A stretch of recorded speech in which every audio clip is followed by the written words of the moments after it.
नमस्ते बच्चों, Prince coaching classes के यूट्यूब चैनल पर आपका हार्दिक स्वागत है। आज की इस क्लास में कक्षा 10 विज्ञान के अध्याय 4 कार्बन एवं उसके यौगिक को शुरू करेंगे। बच्चों, ये इसका पहला भाग होगा। 5 या 6 भाग में इस चैप्टर को पूरा कंप्लीट करवा दिया जाएगा। बच्चों, यदि हमारी ये सीरीज जो हमने शुरू की थी कक्षा 10 विज्ञान की, ये आप शुरू से कंप्लीट पूरी देख रहे हो तो ये वाला चैप्टर भी आपको बहुत ही अच्छी तरीके से समझ में आएगा। बच्चों, बहुत इंटरेस्टिंग चैप्टर है, इसमें हम बहुत कुछ सीखने वाले हैं। सूत्र बनाना सीखेंगे, संरचना सूत्र बनाना सीखेंगे। तो आप इन सभी क्लासों को पूरा देखें और इस बेसिक कंसेप्ट को अच्छी तरह से समझे तो आप इस चैप्टर को बहुत ही आसान तरीके से हल कर सकते हो। बच्चों, यदि आपको ये जो मेरे द्वारा पढ़ाया जा रहा है वो अच्छी तरह से समझ में आ रहा है तो आप इन क्लासों को अधिक से अधिक लाइक करें। आपका एक लाइक हमें मोटिवेट करता है, हमारा मनोबल बढ़ाता है। तो आप लाइक जरूर करें। चैनल पर अगर आप नए हो तो सब्सक्राइब जरूर करें। और आपसे सबसे इम्पोर्टेंट रिक्वेस्ट ये है कि आप इन सभी क्लासों को अधिक से अधिक शेयर करें, अधिक से अधिक छात्रों तक पहुँचाए, गरीब छात्रों तक पहुँचाए, ताकि उनको हमारी इन क्लासों से फ़ायदा हो सके। मैं पहले भी आपसे कह चुका हूं कि मैं ये जो वीडियो अपलोड कर रहा हूं वो गरीब छात्रों के लिए कर रहा हूं। तो आप इन्हें अधिक से अधिक फेसबुक, व्हाट्सएप, जो भी सोशल नेटवर्किंग साइट है वहां पर आप जरूर से जरूर शेयर करें। चलिए स्टार्ट करते हैं आज का अपना ये चैप्टर, कार्बन एवं उसके यौगिक। तो देखो बच्चों, कार्बन, हमें कार्बन के बारे में क्यों पढ़ाया जा रहा है?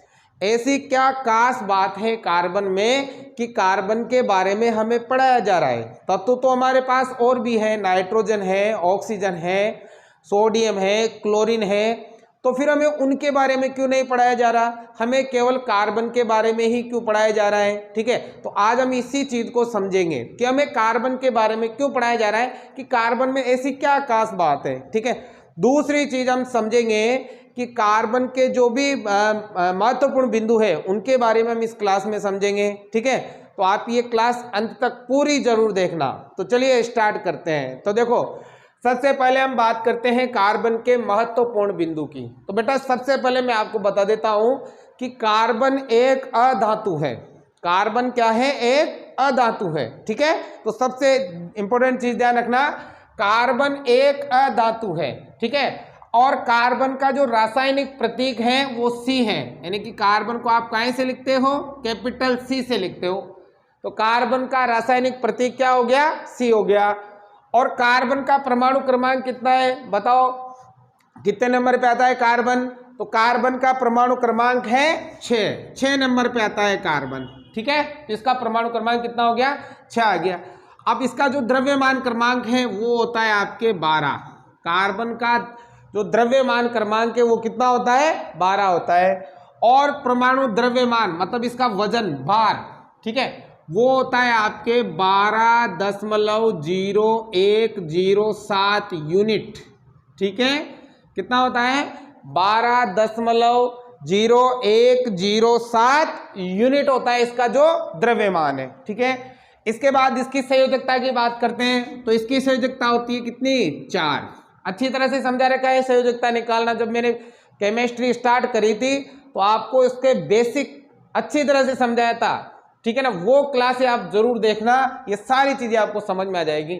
और बताओ, इसका जो इलेक्ट्रॉनिक विन्यास वो कितना होगा बेटा? पहली कक्षा में 2 इलेक्ट्रॉन और दूसरी कक्षा में 4 इलेक्ट्रॉन। तो इसका जो इलेक्ट्रॉनिक विन्यास होगा वो होगा 2 और 4। और इसके जो समस्थानिक है, समस्थानिक 6C12, 6C13, ठीक है, और 6C14, ये इसके क्या है? समस्थानिक है। अब समस्थानिकों के बारे में आप छोटी क्लासों में जरूर पढ़ा होगा आप लोगों ने। समस्थानिक क्या होते हैं?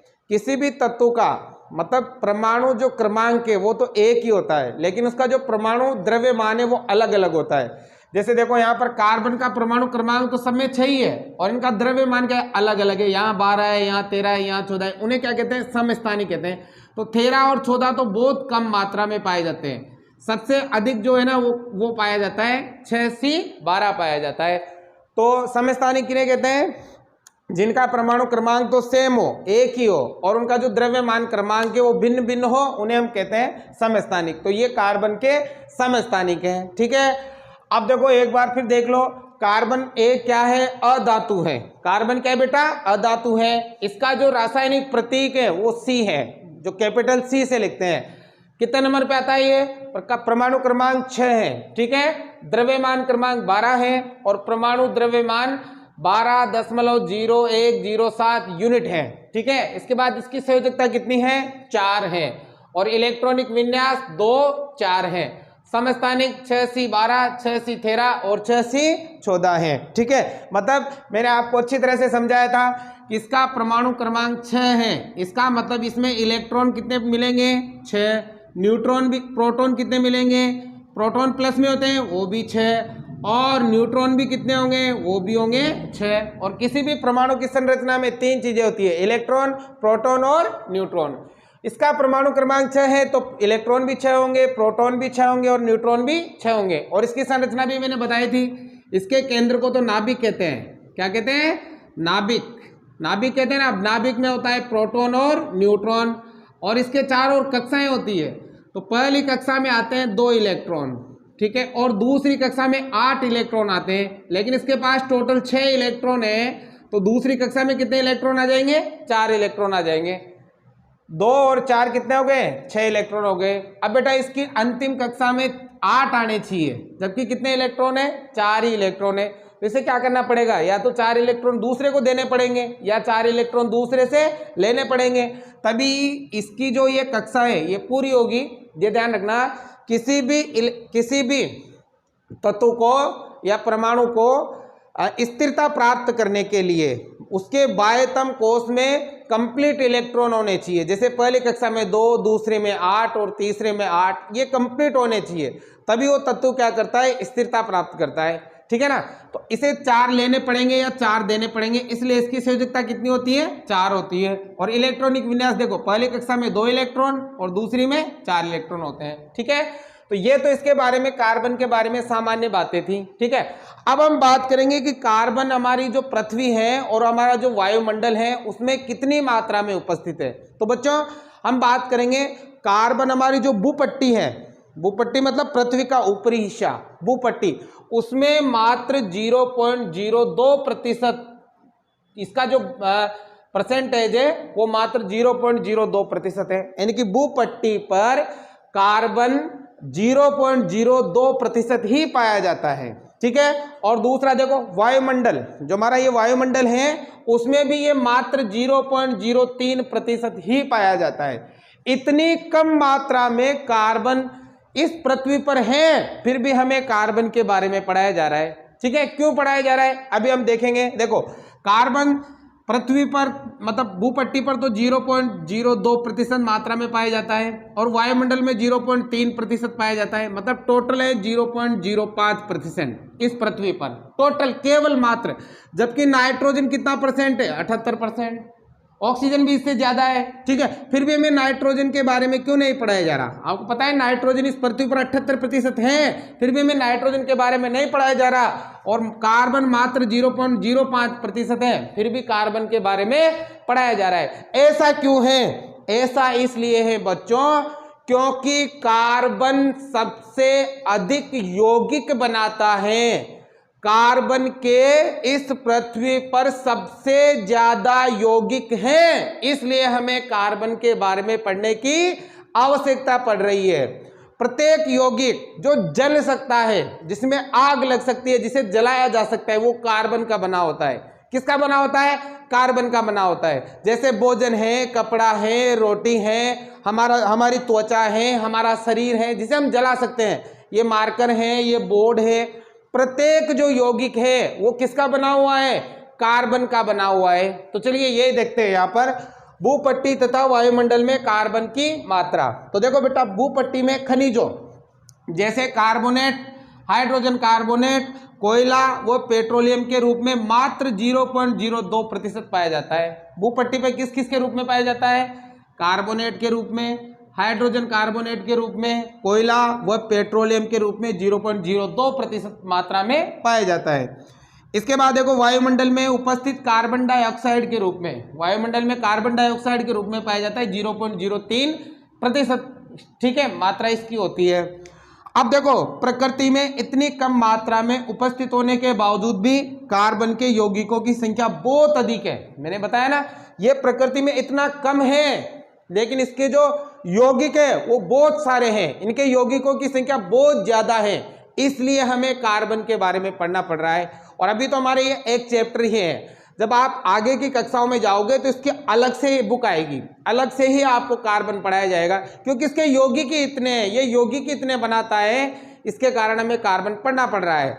आगे देखो, भोजन, कपड़ा, दवा, पुस्तक, सभी सजीव वस्तुएं, पेड़ पौधे व जीव जंतु कार्बन के यौगिक से बने होते हैं। बताया मैंने, जिसे जलाया जा सकता है वो किससे बनी होती है, उसमें कार्बन की मात्रा होती है। किसकी मात्रा होती है, कार्बन की मात्रा। तो बच्चों समझ में आ गया हमें कार्बन क्यों पढ़ाया जा रहा है, क्यों बना, क्योंकि कार्बन सर्वाधिक मात्रा में, बहुत अधिक मात्रा में क्या बनाता है, यौगिक बनाता है।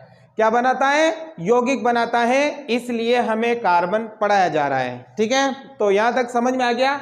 एक बार फिर इसका थोड़ा सा रिवाइज कर लेते हैं। सबसे पहले तो आपको कार्बन के बारे में महत्वपूर्ण बातें पता होना चाहिए, जैसे कि कार्बन एक अधातु है, कार्बन का प्रतीक C है, कार्बन का परमाणु क्रमांक 6 है, कार्बन का द्रव्यमान क्रमांक 12 है, कार्बन का परमाणु द्रव्यमान 12.0107 यूनिट है, कार्बन की संयोजकता 4 है, इलेक्ट्रॉनिक विन्यास 2-4 है, और इसके जो समस्थानिक है वो 6C12, 6C13 और 6C14 है। ठीक है, भूपट्टी तथा वायुमंडल में कार्बन की उपस्थिति, भूपट्टी पर किसके रूप में, कार्बोनेट, हाइड्रोजन कार्बोनेट, कोयला और पेट्रोलियम के रूप में मात्र 0.02% पाया जाता है। ठीक है, जबकि वायुमंडल में कार्बन डाइऑक्साइड के रूप में 0.03% पाया जाता है। ठीक है, प्रकृति में इतनी कम मात्रा में होने के बावजूद ये क्या करता है, अत्यधिक मात्रा में यौगिक बनाता है, बहुत ज्यादा यौगिक बनाता है, अधिक संख्या में यौगिक बनाता है, जैसे भोजन है, कपड़ा है, दवा है,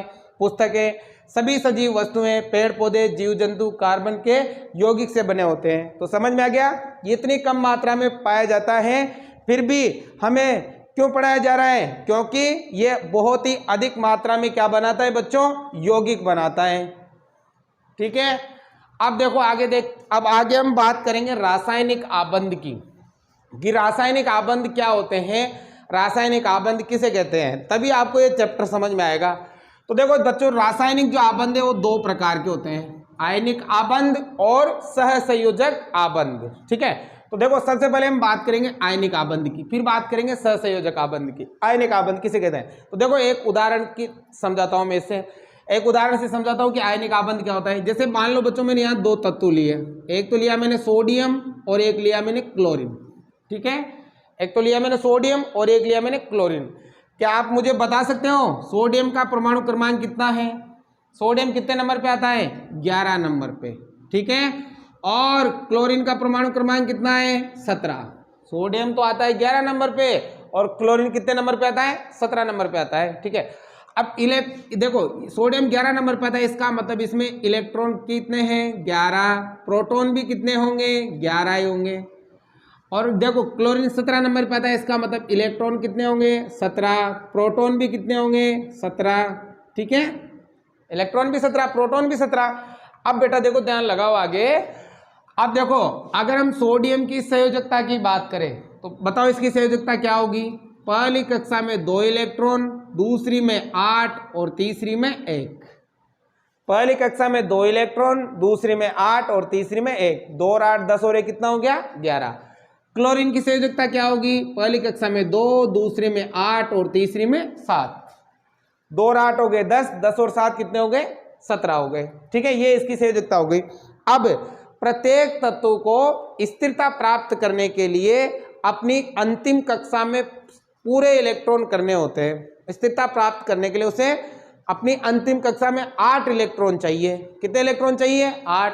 बताया था मैंने, ये जब आपको अच्छी तरह से बेसिक पहली कक्षा में आते हैं 2 इलेक्ट्रॉन, दूसरी में 8, तीसरी में भी 8 आते हैं ना। अब देखो इसकी पहली कक्षा में 2 इलेक्ट्रॉन है, दूसरी में भी 8 है, लेकिन तीसरी में 1 है। अब इसे स्थिरता प्राप्त करने के लिए तीसरी कक्षा में भी कितने इलेक्ट्रॉन की आवश्यकता है? 8 इलेक्ट्रॉन की आवश्यकता है। अब 8 इलेक्ट्रॉन की आवश्यकता है तो ये क्या करे, या तो 7 ले ले या फिर 1 दे दे, या तो 7 इलेक्ट्रॉन ले ले या 1 इलेक्ट्रॉन क्या करे, दे दे। तो देखो अगर ये 7 लेगा तो 7 लेने में अत्यधिक ऊर्जा खर्च होगी, बहुत ज्यादा ताकत लगानी पड़ेगी 7 इलेक्ट्रॉन लेने के लिए। और जब ये 7 इलेक्ट्रॉन लेगा तो इसके अंदर के जो 11 प्रोटॉन है वो इन 7 इलेक्ट्रॉनों को रोक नहीं पाएंगे, ठीक है। तो ये 7 इलेक्ट्रॉन नहीं लेगा और 1 इलेक्ट्रॉन दे देगा ये, क्योंकि 1 देना आसान है, 7 लेना तो कठिन है, 1 देना आसान है ना। अब जैसे ये 1 देगा ना तो यहां से इसकी ये कक्षा हट जाएगी और ये वाली कक्षा इसकी अंतिम कक्षा बन जाएगी। तो ये क्या करेगा, 1 इलेक्ट्रॉन देता है, ठीक है। और देखो यहाँ पर क्लोरीन की अंतिम कक्षा में 7 है, जबकि होने कितने चाहिए, 8। स्थिरता प्राप्त करने के लिए इसकी अंतिम कक्षा में कितने इलेक्ट्रॉन होने चाहिए, 8 होने चाहिए। तो क्या करे, या तो 1 ले या 7 दे, या तो 1 इलेक्ट्रॉन ले या 7 दे। अगर 1 ले लेगा तो 8 पूरे हो जाएंगे और 7 दे देगा तो ये कक्षा हट जाएगी और अंतिम कक्षा ये बन जाएगी। तो देखो इन दोनों में कौन सा काम आसान है, 1 लेना आसान है ना। अब ये क्या करेगा, 1 इलेक्ट्रॉन ले लेगा, लेते इसकी कक्षा में 8 हो जाएंगे और ये स्थिरता प्राप्त कर लेगा। तो देखो यहाँ पर क्या कर, ये तो 1 इलेक्ट्रॉन लेता है और ये 1 इलेक्ट्रॉन देता है। अब मान लीजिए ये सोडियम क्या करता है, क्लोरीन को 1 इलेक्ट्रॉन दे देता है। सोडियम क्योंकि ये देना है और उसे लेना है तो ये 1 इलेक्ट्रॉन उसको दे देता है। अब जब ये 1 इलेक्ट्रॉन उसको दे देगा तो बताओ इसके पास इलेक्ट्रॉन कितने रह गए, इसके पास इलेक्ट्रॉन रह गए 10, पहले 11 थे, अब 1 उसको दे दिया 10 रह गए, और प्रोटॉन तो वही इसके पास कितने हैं, 11 हैं, ठीक है। इसलिए ये जो सोडियम है इस पर पॉजिटिव चार्ज आ जाता है, मतलब इस पर धन आवेश आ जाता है। धन आवेश कैसे, इलेक्ट्रॉन यानी कि ऋणात्मक होते हैं 10 रह गए, प्रोटॉन धनात्मक है कितने हो गए, 11 थे 11 ही है, यानी कि प्रोटॉन की संख्या ज्यादा हो गई, इसलिए इस पर कौन सा चार्ज आ जाएगा, पॉजिटिव चार्ज आ जाएगा, ठीक है। आगे पॉजिटिव चार्ज, अब देखो इसने 1 इलेक्ट्रॉन ग्रहण किया है, इसके पास पहले इलेक्ट्रॉन कितने थे, 17, अब 1 ले लिया तो कितने हो गए, 18, और प्रोटॉन इसके पास कितने हैं, 17, ठीक है। अब देखो इलेक्ट्रॉन की संख्या बढ़ गई, इसका मतलब क्लोरीन के ऊपर नेगेटिव चार्ज आ जाएगा, मतलब इसके ऊपर ऋणावेश आ जाएगा। आगे ऋणावेश, इसके ऊपर धनावेश और इसके ऊपर ऋणावेश। अब धनावेश और ऋणावेश क्या करते हैं, एक दूसरे को अपनी ओर आकर्षित करते हैं, विपरीत आवेश एक दूसरे को अपनी ओर आकर्षित करते हैं और ये क्या बन जाएगा, NaCl बन जाएगा। क्या बन जाएगा, NaCl बन जाएगा, ठीक है। तो इनके बीच में एक आबंध जो हो जाएगा, इन दोनों ने इलेक्ट्रॉन का क्या हुआ, इन दोनों के मध्य इलेक्ट्रॉन स्थानांतरित हुए, और जब इन दोनों के मध्य इलेक्ट्रॉन स्थानांतरित हुए तो इन दोनों के बीच एक आबंध बन गया, रिश्ता बन गया, एक आबंध बन गया। इसे ही हम क्या कहते हैं, आयनिक आबंध कहते हैं। क्या कहते हैं बच्चों, आयनिक आबंध कहते हैं। तो देखो परिभाषा क्या हुई, दो परमाणुओं के मध्य या बीच इलेक्ट्रॉन के स्थानांतरण से बने आबंध आयनिक आबंध कहलाते हैं। देखो आयनिक आबंध की परिभाषा समझ में आया होगा आपको, दो परमाणुओं के बीच इलेक्ट्रॉन के स्थानांतरण से बने आबंध को क्या कहते हैं, आयनिक आबंध कहते हैं। तो देखो यहाँ पर ये 2 परमाणु थे, इनके बीच क्या हुआ, इलेक्ट्रॉन का स्थानांतरण हुआ, मतलब सोडियम ने किसको इलेक्ट्रॉन दिया, क्लोरीन को इलेक्ट्रॉन दिया, ठीक है। तो ये जो स्थानांतरण से इन दोनों के बीच में एक आबंध बन गया, इस आबंध को क्या कहेंगे, आयनिक आबंध कहते हैं। क्या कहते हैं बच्चों, आयनिक आबंध कहते हैं, ठीक है, समझ में आ गया। अब दूसरा देखो सहसंयोजक आबंध। तो सहसंयोजक आबंध किसे कहते हैं, इसको भी हम समझते हैं। सहसंयोजक आबंध को समझने के लिए देखो यहाँ पर मान लीजिए मैं एक तत्व लेता हूँ ऑक्सीजन, ठीक है, और दूसरा भी मैं ले लेता हूँ ऑक्सीजन। एक परमाणु मैंने ऑक्सीजन का ले लिया और दूसरा परमाणु भी मैंने ऑक्सीजन का ले लिया, ठीक है। दोनों परमाणु मैंने क्या ले लिए, ऑक्सीजन के ले लिए।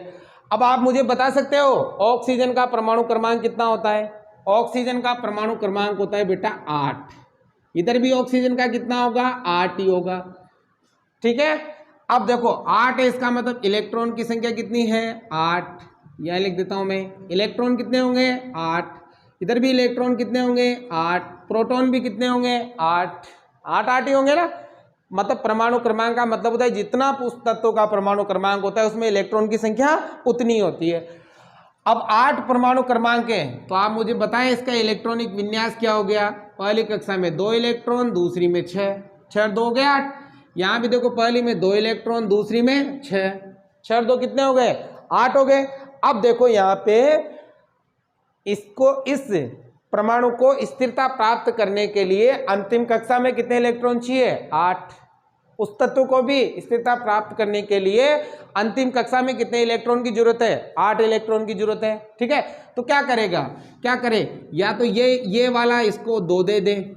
ठीक है, समझ में आ रही है बात, इसको या तो 2 लेने पड़ेंगे या 6 देने पड़ेंगे, यही ना। तो क्या करेगा, मान लो ये वाला इसको 2 दे देता है, तो इसके पास कितने हो जाएंगे, 8। लेकिन इसकी अंतिम कक्षा में कितने रह जाएंगे, 4 ही रह जाएंगे। तो इसका काम तो हो गया, लेकिन इसका काम नहीं हुआ, क्योंकि इसके पास या तो ये कक्षा ही हट जाए, या तो कक्षा ही खत्म हो जाए, या फिर कितने इलेक्ट्रॉन हो, 8 इलेक्ट्रॉन हो। तो देखो इसके पास 4 इलेक्ट्रॉन रह गए, 4 रह गए ना। या तो देखो दो चीजें होती है कि जैसे यहाँ पर हमने 1 इलेक्ट्रॉन दिया तो ये कक्षा ही हट गई, मतलब अंतिम कक्षा ये बन गई ना। तो यहाँ देखो, यहाँ पे क्या हो रहा है कि जैसे यहाँ से 2 इलेक्ट्रॉन इसके पास गए, तो इसका तो काम हो गया, लेकिन इसका काम नहीं हुआ। इसके अंतिम कक्षा में कितने रह गए, 4 रह गए। तो क्या ये इसको इलेक्ट्रॉन दे सकता है, क्या नहीं दे सकता। तो तेरा काम तो गया, लेकिन मेरा काम कहाँ हुआ, मेरा तो अधूरा ही है, क्योंकि इसके पास तो अंतिम कक्षा में 4 ही रह गए, तो ये इसको इलेक्ट्रॉन नहीं देगा। तो क्या ये वाला इसको दे सकता है, मान लो इसने इसको 2 दे दिए, तो इसके पास कितने हो गए, 8। लेकिन उसके पास अंतिम कक्षा में कितने रह गए, 4 ही रह गए। इसका मतलब यहाँ पर ये दोनों इलेक्ट्रॉनों का स्थानांतरण नहीं कर सकते। तो फिर क्या करेंगे, तो ये क्या करते हैं बच्चों, एक साझेदारी कर लेते हैं। साझेदारी कैसे है कि ये वाला कहता है कि तू 2 मेरे ले ले और 2 मेरे दे दे, 2 तो ले ले मुझसे और 2 तू मुझे दे दे, और दोनों को हम एक जगह रखते हैं। जब तुझे जरूरत पड़ेगी तू काम कर लेना, और जब मुझे जरूरत पड़ेगी तो मैं काम कर लूँगा। कैसे, देखो मान लो ये ऑक्सीजन है, ठीक है, ऑक्सीजन। अब मैं इसके अंतिम कक्षा में 6 इलेक्ट्रॉन है, तो यहाँ 6 इलेक्ट्रॉन लिखता हूँ, 1 2 3 4 5 6, इन्हें आप इलेक्ट्रॉन समझे। ठीक है, अब यहाँ पर ये दूसरा ऑक्सीजन ले लिया मैंने, ये दूसरा ऑक्सीजन।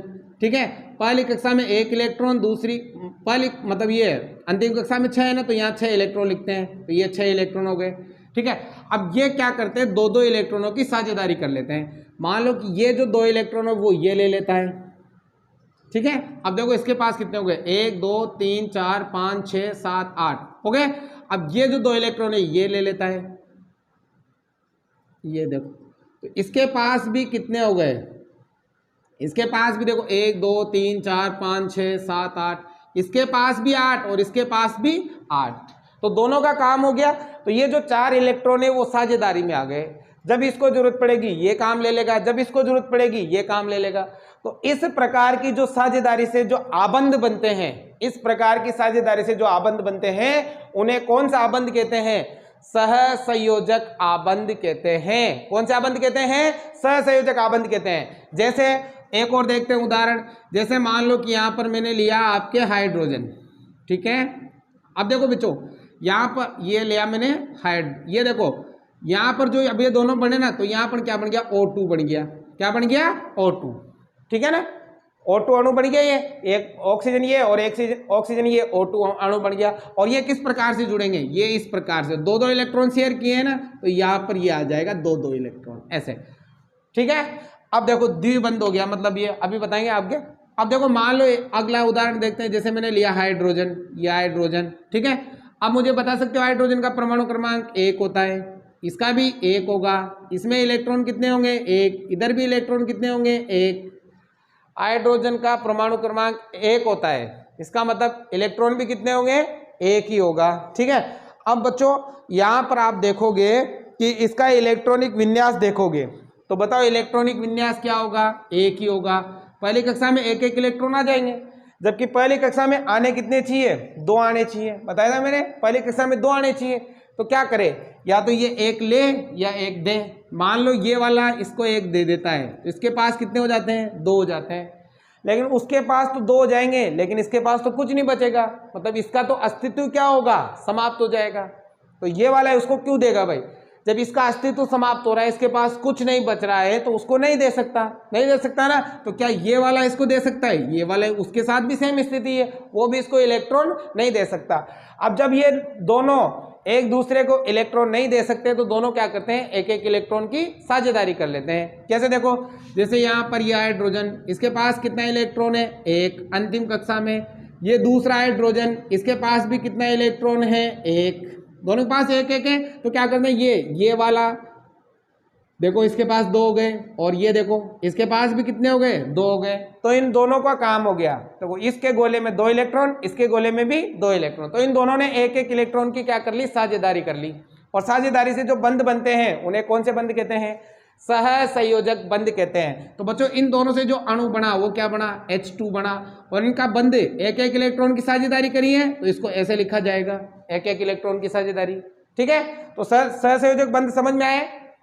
जब उनमें इलेक्ट्रॉन का स्थानांतरण नहीं होता है, वो साझेदारी कर लेते हैं इलेक्ट्रॉनों की, तो ऐसे बंध को क्या कहते हैं, सहसंयोजक बंध कहते हैं। देखो एक उदाहरण और देखते हैं, थोड़ा सा मैं इधर साफ कर देता हूं, आप इसका स्क्रीनशॉट ले सकते हो, स्क्रीनशॉट ले लो आप इसका। ठीक है, समझ में आ रहा है भाई, सहसंयोजक बंध की बात हो रही है यहाँ पे। तो ये आपको बहुत ही अच्छी तरीके से समझना है बच्चों। अगर बेटा आप इनको अच्छी तरीके से समझ लेते हो तो आपको आगे कोई दिक्कत नहीं आएगी। ठीक है, एक देखो, एक उदाहरण लेते हैं हम नाइट्रोजन का। ठीक है, 2 नाइट्रोजन ले लिए मैंने, दोनों परमाणु नाइट्रोजन के हैं। तो बताओ बेटा नाइट्रोजन कितने नंबर पे आता है, मुझे बताएं। नाइट्रोजन का परमाणु क्रमांक कितना होता है, 7 होता है ना। तो इधर भी कितना होगा, 7। इसका मतलब इलेक्ट्रॉन कितने, 7। इसमें भी इलेक्ट्रॉन कितने, 7। ठीक है, दोनों में 7 इलेक्ट्रॉन होंगे। तो बताओ इसका इलेक्ट्रॉनिक विन्यास कितना, 2 5। पहली कक्षा में 2, दूसरी में 5। इसमें भी 2 और 5, पहली कक्षा में 2 और दूसरी में 5। ठीक है, अब देखो यहाँ पे, अब देखो इसको स्थिरता प्राप्त करने के लिए अंतिम कक्षा में 8 इलेक्ट्रॉन होने चाहिए, तो इसके पास नहीं है। तो या तो ये 3 ले ले या 5 दे दे। इसके साथ भी ऐसा ही, या तो 3 ले ले या 5 दे दे। मान लो इसने इसको 3 दे दिए, तो इसके पास कितने हो गए, 8। लेकिन इसके अंतिम कक्षा में कितने रह गए, 2। तो क्या ये इसको इलेक्ट्रॉन दे सकता है, नहीं दे सकता, क्योंकि इसका काम तो कंप्लीट हो गया लेकिन इसका काम कंप्लीट नहीं हुआ, क्योंकि इसके अंतिम कक्षा में 8 होने चाहिए, 2 ही रह गए ना। या तो कक्षा समाप्त हो जाए या फिर 8 हो। तो ये दोनों इलेक्ट्रॉन नहीं दे सकते, एक दूसरे को नहीं दे सकते।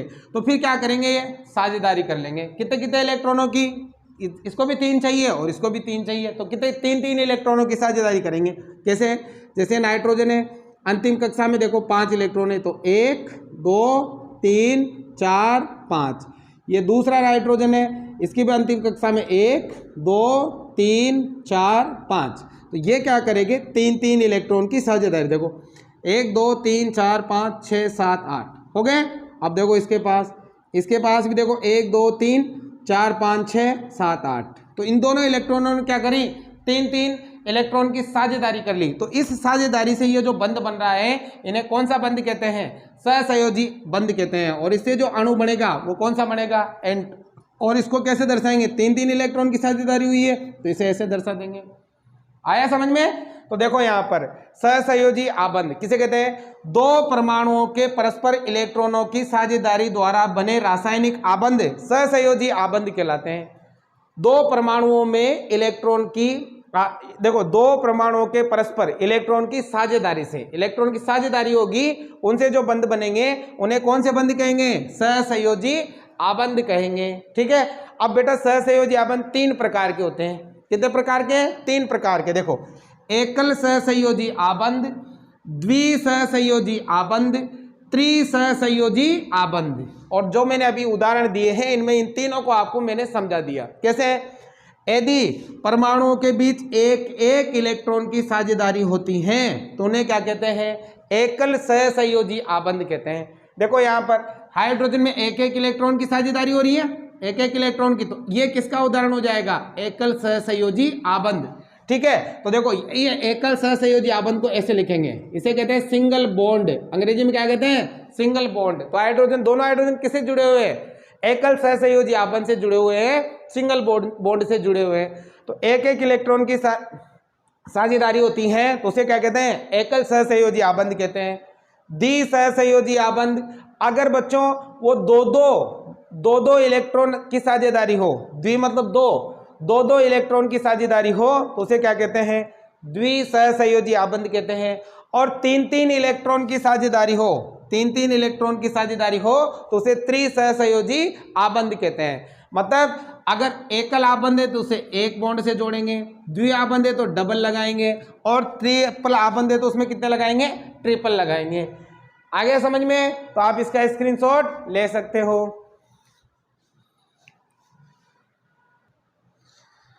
अब देखो बेटा, इनको आपको नोट्स बनाने के लिए मैंने इनको परिभाषित किया है और सही व्यवस्थित ढंग से लिखा है, तो समझ में आ गया होगा आयनिक आबंध क्या होता है और सहसंयोजक आबंध क्या होता है। तो ऐसे आबंध जिनमें परमाणुओं के बीच इलेक्ट्रॉन का स्थानांतरण होता है, मतलब एक परमाणु दूसरे परमाणु को इलेक्ट्रॉन दे देता है, उसे तो हम आयनिक आबंध कहते हैं। और सहसंयोजक आबंध जिनमें दो परमाणुओं के बीच इलेक्ट्रॉन की साझेदारी होती है, उन्हें क्या कहते हैं, सहसंयोजक बंध कहते हैं। और सहसंयोजक बंध कितने प्रकार के होते हैं, 3 प्रकार के, समझाए थे अभी।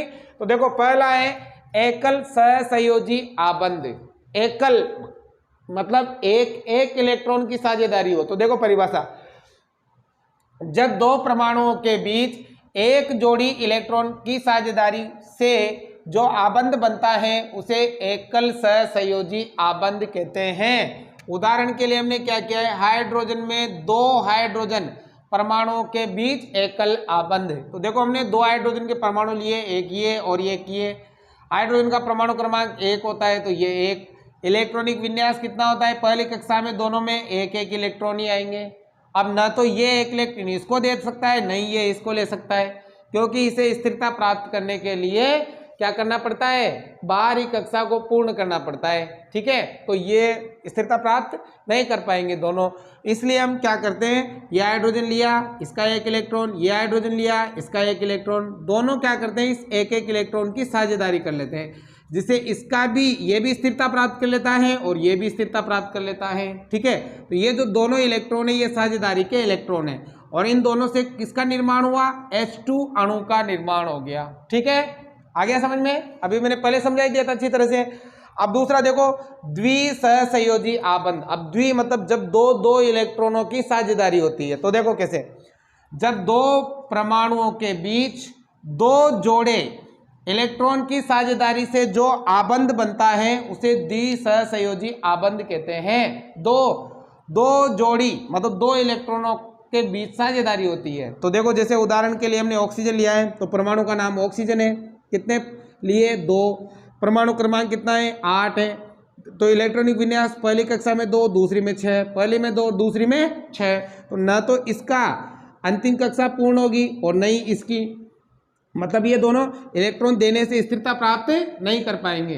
तो ये क्या करेंगे, 2 इलेक्ट्रॉन की आवश्यकता है दोनों को, तो 2 इलेक्ट्रॉन की साझेदारी कर लेंगे। ऑक्सीजन ये है, इसकी अंतिम कक्षा के इलेक्ट्रॉन यहाँ देखो 1 2 3 4 5 6, इसके भी 1 2 3 4 5 6। अब ये क्या करेंगे, 2 इलेक्ट्रॉन की साझेदारी कर लेंगे, इससे क्या बन जाएगा, O2 के अणु बन, ये O2 अणु बन जाएगा। ठीक है, और इसे ऐसे लिख देंगे। ठीक है, हाइड्रोजन को ऐसे लिख देंगे, इसे अंग्रेजी में कहते हैं सिंगल बॉन्ड और इसे कहते हैं डबल बॉन्ड। ठीक है, अब देखो तीसरा, त्रिसहसंयोजी आबंध। जब 2 परमाणुओं के बीच 3 जोड़ी इलेक्ट्रॉन की साझेदारी होती है, नाम से 3 जोड़ी इलेक्ट्रॉन की साझेदारी होती है, उनसे जो आबंध बनता है उसे क्या कहते हैं, त्रिसहसंयोजी आबंध कहते हैं। अब इसका उदाहरण हमने लिया नाइट्रोजन, परमाणु का नाम है, देखो 2 परमाणु लिए हमने नाइट्रोजन के, परमाणु क्रमांक 7 है, तो ये 7 लिख दिया। इलेक्ट्रॉनिक विन्यास पहली कक्षा में 2, दूसरी में 5, पहली में 2, दूसरी में 5। ठीक है, अब इनको स्थिरता करने के लिए ये एक दूसरे से इलेक्ट्रॉन ट्रांसफर नहीं कर सकते, तो क्या करेंगे, ये साझेदारी कर लेंगे इलेक्ट्रॉन की। तो ये हमने नाइट्रोजन लिखा, इसकी बाह्य कक्षा में 5 इलेक्ट्रॉन है, तो ये 5 इलेक्ट्रॉन, ये 5 इलेक्ट्रॉन है, तो 5 इलेक्ट्रॉन। अब क्या करेंगे, इसको 3 की जरूरत है, इसको भी 3 की जरूरत है, तो ये 3 इलेक्ट्रॉन की साझेदारी कर लेंगे, तो N2 अणु बन जाएगा। और इसे हम इस प्रकार से दर्शाएंगे, ट्रिपल बॉन्ड से। कैसे दर्शाएंगे, ट्रिपल बॉन्ड से दर्शाएंगे। ठीक है, तो समझ में आ गया, आबंध, तीनों आबंध समझ में आ गए भाई। अब देखो अगला, कार्बन आयनिक आबंध नहीं बना सकता। कार्बन आयनिक आबंध नहीं बना सकता, यानी कि जो कार्बन है जिसके बारे में हमें पढ़ना है वो आयनिक आबंध नहीं बना सकता। आयनिक नहीं बनाएगा तो कौन से आबंध बनाएगा, सहसंयोजी आबंध बनाएगा। कौन से आबंध बनाएगा, सहसंयोजी आबंध बनाएगा। कार्बन आयनिक आबंध क्यों नहीं बना सकता, ये हम यहाँ पर देखते हैं। पहले आप इसका स्क्रीनशॉट ले लें, फिर मैं आपको थोड़ा सा समझाता हूं। तो देखो, स्क्रीनशॉट ले लिया बेटा, आपके नोट्स के लिए बनाया था मैंने ये। अब देखो, कार्बन सह आयनिक आबंध क्यों नहीं बना सकता? आयनिक आबंध किसे कहते हैं? जब इलेक्ट्रॉन का ट्रांसफर होता है, एक परमाणु दूसरे परमाणु को क्या दे देता है? इलेक्ट्रॉन दे देता है। ठीक है, अब देखो आप जानते हो कार्बन का परमाणु क्रमांक कितना है? 6, यानी कि इसका इलेक्ट्रॉनिक विन्यास पहली कक्षा में 2 और दूसरी में 4, यानी कि इसको स्थिरता प्राप्त करने के लिए अंतिम कक्षा में या तो 4 इलेक्ट्रॉन लेने पड़ेंगे या 4 इलेक्ट्रॉन देने पड़ेंगे। ठीक है, अब देखो यहाँ पर ये तो हो गया नाभिक, ठीक है, मान लो, ठीक है, ये पहली कक्षा, ये नाभिक है, ये पहली कक्षा है, पहली कक्षा में 2 इलेक्ट्रॉन, ठीक है, दूसरी में कितने आएंगे? 4, क्योंकि इसका इलेक्ट्रॉन विन्यास 2 4 है, तो 1 2 3 4, तो क्या करेगा? या तो ये 4 ले या 4 दे, तभी इसकी ये कक्षा पूरी होगी। अब मान लीजिए ये किसी से 4 इलेक्ट्रॉन ले लेता है, ठीक है, 4 इलेक्ट्रॉन ले लेता है, तो देखो इसके पास प्रोटॉन कितने हैं? 6। अब ये 4 इलेक्ट्रॉन ले लेगा तो इलेक्ट्रॉन कितने हो जाएंगे? पहले तो 6 ही थे, अब 4 लेते कितने हो जाएंगे? 10 हो जाएंगे। तो क्या ये 6 प्रोटॉन 10 इलेक्ट्रॉन को रोक पाएंगे? नहीं रोक पाएंगे। इसके जो नाभिक है, नाभिक में प्रोटॉन 6 हैं, तो अगर ये 4 ले लेता है इलेक्ट्रॉन, तो इलेक्ट्रॉन कितने हो गए? 10 हो गए। तो क्या ये जो 6 प्रोटॉन हैं वो 10 इलेक्ट्रॉन को रोक पाएंगे? नहीं रोक पाएंगे, इसलिए ये 4 इलेक्ट्रॉन नहीं ले सकता, 4 इलेक्ट्रॉन नहीं ले सकता, क्योंकि इसके नाभिक में 6 प्रोटॉन है और 6 प्रोटॉन 10 इलेक्ट्रॉन को नहीं रोक पाएंगे। ठीक है, अब क्या ये 4 दे सकता है क्या? अब अगर मान लो ये 4 इलेक्ट्रॉन देता है तो प्रोटॉन कितने हैं? 6। अब 4 इलेक्ट्रॉन देने के लिए 6 प्रोटॉन को अत्यधिक ऊर्जा की आवश्यकता होती है, बहुत अधिक ऊर्जा की आवश्यकता होगी, इसलिए ये 4 इलेक्ट्रॉन दे भी नहीं सकता। ना तो ये 4 इलेक्ट्रॉन ले सकता है, क्यों नहीं ले सकता? क्योंकि 6 प्रोटॉन 10 इलेक्ट्रॉन को नहीं रोक पाएंगे। 4 आते ही 10 हो जाएंगे ना, 6 तो पहले थे, 10 हो जाएंगे, तो ये 6 प्रोटॉन 10 इलेक्ट्रॉन को नहीं रोक पाएंगे। और मान लो ये 4 दे दे तो ये 4 नहीं देगा, क्योंकि 4 देने में बहुत ज़्यादा ऊर्जा खर्च होगी जो इसके पास नहीं है, इसलिए न तो ये 4 दे सकता है और नहीं 4 ले सकता है, और दे भी नहीं सकता, ले भी नहीं सकता, तो इसलिए ये आयनिक आबंध नहीं बनाता। अब आयनिक आबंध नहीं बनाना तो कौन सा आबंध बनाता है? सहसंयोजक। कौन सा आबंध बनाएगा? सहसंयोजक। कौन सा आबंध बनाएगा? ये सहसंयोजक आबंध बनाता है। अब सहसंयोजक आबंध कितने? तो देखो इसे कितने की जरूरत है? इलेक्ट्रॉन की 4, तो ये 4 आबंध बनाता है। जैसे एक कार्बन कितने आबंध बना सकता है? 4 आबंध बना सकता है। कितने आबंध? देखो 1 2 3 4। अब इन 4 के साथ हाइड्रोजन जोड़ दो, यह हाइड्रोजन जुड़ गया, क्योंकि हाइड्रोजन के पास कितना इलेक्ट्रॉन है? 1 ही इलेक्ट्रॉन है, क्योंकि सिंगल बॉन्ड से जुड़ता है हाइड्रोजन। अभी हम लोग देखो हाइड्रोजन सिंगल बॉन्ड से जुड़ता है, जबकि ऑक्सीजन डबल बॉन्ड से जुड़ता है, नाइट्रोजन ट्रिपल बॉन्ड से जुड़ता है।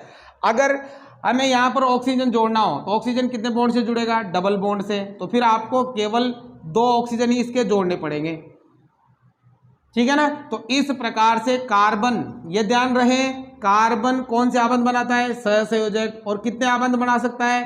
4 आबंध बना सकता है। क्यों?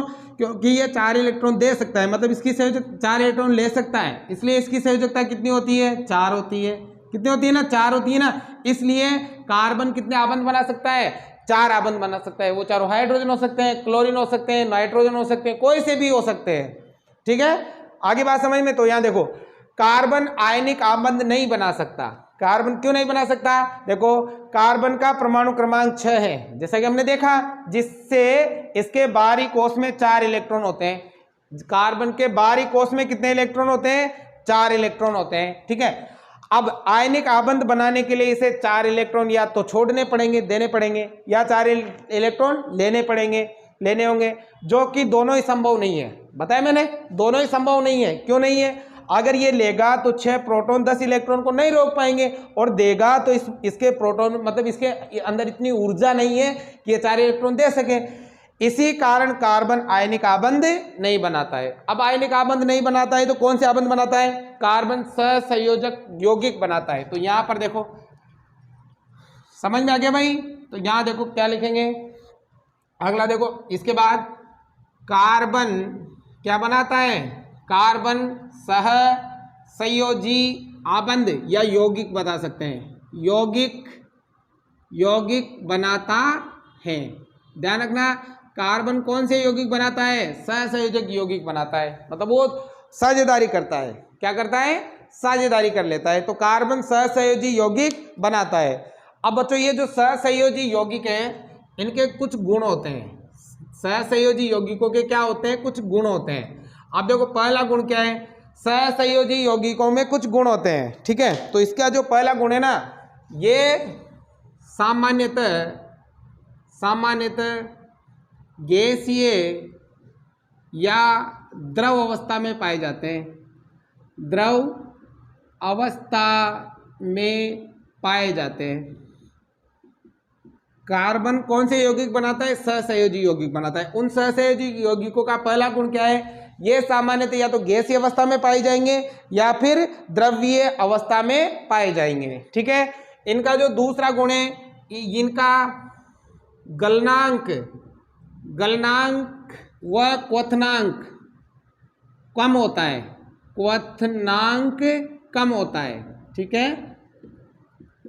समझ में आया। इनका गलनांक और क्वथनांक, गलनांक मतलब ये आसानी से पिघल जाते हैं और क्वथनांक मतलब ये आसानी से वाष्प में परिवर्तित हो जाते हैं। तो इनका गलनांक भी कम होता है और क्वथनांक भी कम होता है। तीसरा जो है वो ये विद्युत के कुचालक